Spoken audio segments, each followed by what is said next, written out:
Terima kasih pemirsa, Anda masih bersama kami di Dialog Legislasi dan masih bersama dengan Pak Insinyur Muhlis dan juga Pak Ical. Saya kembali ke Pak Ical. Pak Ical, apa kemudian target-target Anda untuk mencapai 2 triliun ini? Tadi Anda mengatakan bahwa ada beberapa program begitu Pak ya untuk mencapai target. Bisa dijelaskan Pak kepada pemirsa di rumah? Iya, baik. Program pertama kami oleh 5 direksi itu, yang pertama kami akan melaksanakan uji petik. Seperti apa itu Pak? Terhadap semua titik-titik parkir yang ada di Makassar. Ya. Kita akan lihat potensinya. Langkah awal sebelum kami uji petik, kami sudah sowan silaturahmi dengan pihak keamanan, pihak kepolisian. Kemudian kami juga sudah sowan bersilaturahmi dengan pihak TNI. Dalam hal ini kami sudah silaturahmi dengan Pak Dandim dan jajarannya. Kemudian alhamdulillah dari silaturahmi itu menghasilkan sebuah kesepakatan dan komitmen terkait apa yang disampaikan oleh Pak Dewan di awal tadi, bahwa persoalan jukir-jukir liar ini yang perlu ditertibkan.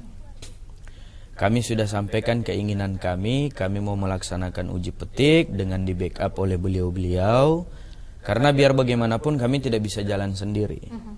Kami harus gandeng mereka karena berbicara keamanan Kamtibmas itu wilayahnya beliau-beliau. Alhamdulillah beliau respon positif semua 2 jajaran ini. Yang pertama kami sampaikan bahwa kami akan laksanakan uji petik itu di titik parkir ini, misalnya di titik parkir A, gak enak ya saya sebut-sebut merek. Iya. Contohnya aja di titik parkir A. Ternyata dari hasil kami lihat di catatan pendapatan yang masuk di PD parkir itu cuman 50.000 misalnya. Banyak laporan dan hasil pengamatan kami terkait lokasi tersebut, jumlah setoran dengan jumlah kendaraan yang parkir di situ mau roda 2 mau roda 4 itu tidak sesuai. Oke. Ya, dan secara fakta di lapangan ya, dengan jumlah nilai yang kami dapat dari situ itu tidak sesuai. Makanya langkah awal kita yaitu kita akan melakukan uji petik di semua titik untuk memastikan berapa sih sebenarnya pendapatan atau potensi yang ada di titik A tersebut. Misalnya ternyata fakta di lapangan bahwa potensinya itu atau pendapatan per harinya itu sebenarnya 500.000. Ya kan? Kalau masuk ke PD parkir juga cuma 50.000 kan ya, menurut kita itu tadi tidak sesuai. Karcis kita yang punya, jukir kita yang punya, ID card kita yang punya. Yang ya masuk kan? 50. Yang masuk cuma 50. Pendapatannya 500. Pendapatannya 500. Nah, ini kan tidak sesuai. Ternyata berbagai macam informasi. Ini baru dugaan ya. Ada juragan-juragan atau ada orang-orang lah yang mengklaim bahwa itu wilayah-wilayah kekuasaan mereka, raja-raja kecil. Inilah yang kemudian semua kita mau tertibkan dan kita mau sterilkan. Karena berbicara aturan legislasinya, kami ini dengan perusahaan umum daerah, dari perusahaan daerah yang ditetapkan oleh Perda baru-baru ini disahkan oleh pihak DPRD Kota Makassar juga, itu berubah nama jadi Perusahaan Umum Daerah Parkir. Dari perusahaan daerah. Dan kewenangannya pun itu di situ agak luas. Dari waktu masih Perusda. Bahkan kami itu mampu kelola di wilayah khusus. Itu kita sudah bisa berkolaborasi seperti itu. Bahkan kita bisa masuk di tempat-tempat umum semisal mall atau rumah sakit, yang kemudian kita menawarkan jasa perparkiran dengan menggunakan alat-alat parkir digital itu. Kami sudah bisa sampai ke situ dengan aturan yang baru yang kami punya. Makanya kami terima kasih sekali dengan hal itu, terkhusus juga buat Bapak Wali Kota Makassar yang kemudian Perumda itu sudah jadi dan kami yang menjalankan perusahaan parkir ini dengan berlandaskan pada perumda itu. Jadi salah satu kondisi yang akan kami lakukan pertama yaitu tadi uji petik. Itu dulu. Itu dulu Pak ya, program dari Perumda Parkir. Baik, saya kemudian ke Pak Muhlis. Pak Muhlis, apa strategi yang perlu dilakukan untuk BUMD ini untuk mencapai target 2 triliun rupiah? Sebenarnya kalau strategi, yang punya strategi sebenarnya adalah BUMD itu sendiri. Iya. Tapi kita rajin berkomunikasi dan bersilaturahmi, tukar pikiran. Jadi tahun lalu itu kami buat Perda itu perubahan nama Prusda menjadi Perumda. Jadi ini direksi baru yang pertama yang pakai Perumda itu. Artinya cakupan kerjanya luas dibanding Prusda yang kemarin. Otomatis dia bisa berimprovisasi untuk kegiatan-kegiatan usaha yang diberi tanggung jawab kepada Perumda Parkir. Dan salah satu kiat yang dilakukan Perumda Parkir itu adalah uji petik, dan itu menurut saya memang sangat bagus sekali.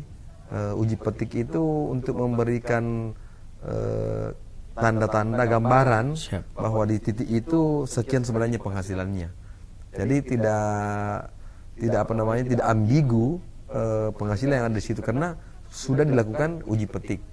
Nah, terus menurut saya masih banyak sebenarnya inovasi-inovasi yang perlu dilakukan di Perumda Parkir itu, termasuk memikirkan pembangunan parkir bersusun.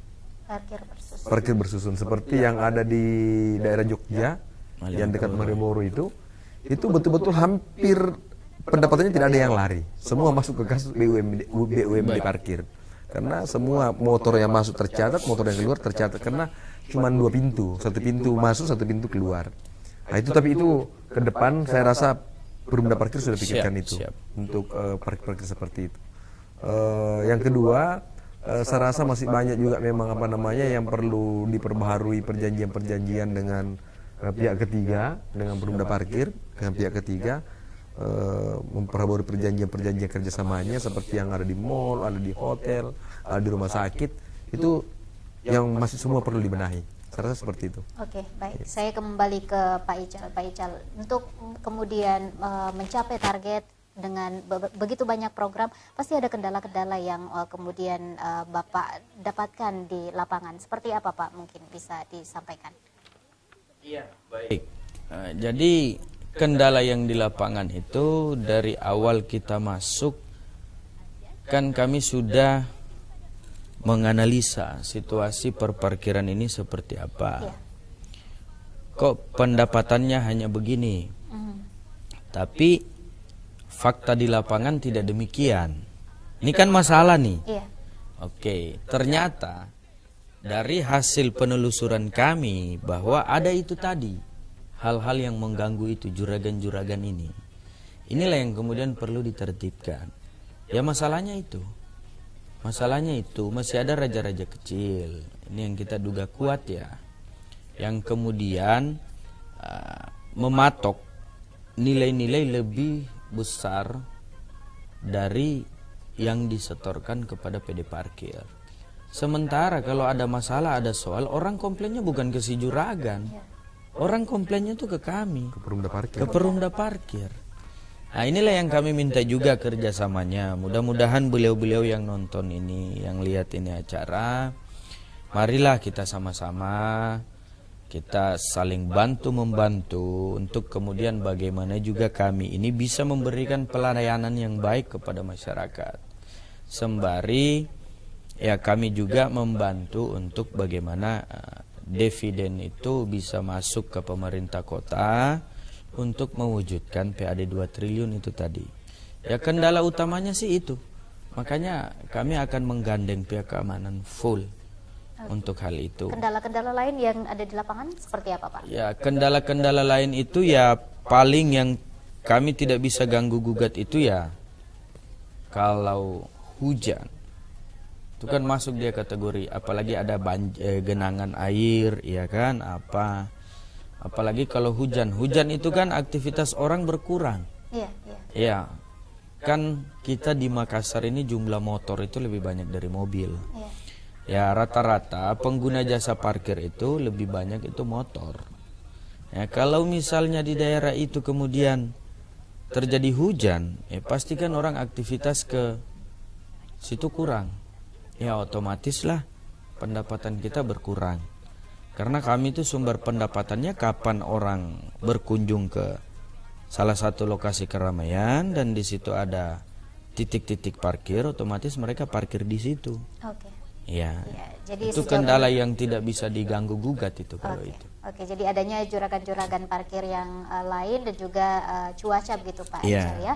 Baik, nanti kita akan lanjutkan lagi setelah pesan-pesan berikut ini. Tetap bersama kami pemirsa di Dialog Legislasi.